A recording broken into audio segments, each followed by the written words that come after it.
білесің бе, әйел қай уақытта осылай рахаттанып, күліп, гүлденіп сөйтіп жүреді. Үйіндегі ер азамат бар ғой.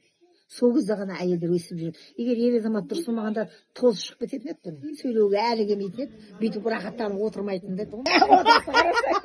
Күлкіні қарасай рахаттанып. Байы бар қатын дарылдап күледі. Жоқ, бәрібір еркелеп жүреді.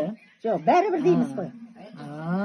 Бәрібір дейміз. Тозып жүрген қатындар ғана. Енді оған емес. Әйелдің өзі дұрыс емес. Әуелі Алла. Әуелі. Бірақ соны түсініп, ер азаматыңыздың барына Құдайға шүкіршілік айтып рахаттанып отырсыз. Ер азаматым бар ғой, тірегім бар ғой үйде, қорғаным бар ғой деп отырсыз. Әрбір әйел сөйтіп жүретін болса, сіз құсап гүлденіп жүреді. Олар өйтпейді ғой. Анау не дейді?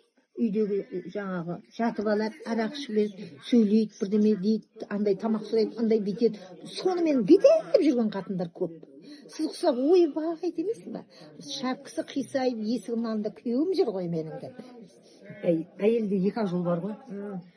Барды ұқсатып, үйлестіріп, қаншайым болып жүресің, немесе бардың өзін әбіржейіп, тізеге басып, ауым-соғым болып жүресің. Болды, басқа жол жоқ.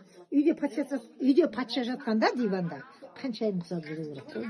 Біз ғой мына патшамыз. Жата берсін да диванда жата берсін, соның өзі сізге қаншама қорған, қаншама бақыт соның өзі. Диванда жатқан еркекті ойбой патшам деген әйел озады ғой. Сосын ер адам үйде болса, сорпа қайнайды. Ер адам үйде болса. Ер адам жоқ болса, қазан асылмайды. Өзіміз жүрміз ғой міне. Еркегіміз жоқ болғасын қазан асылмайды. Даладан тамақ ішеміз, жүре береміз.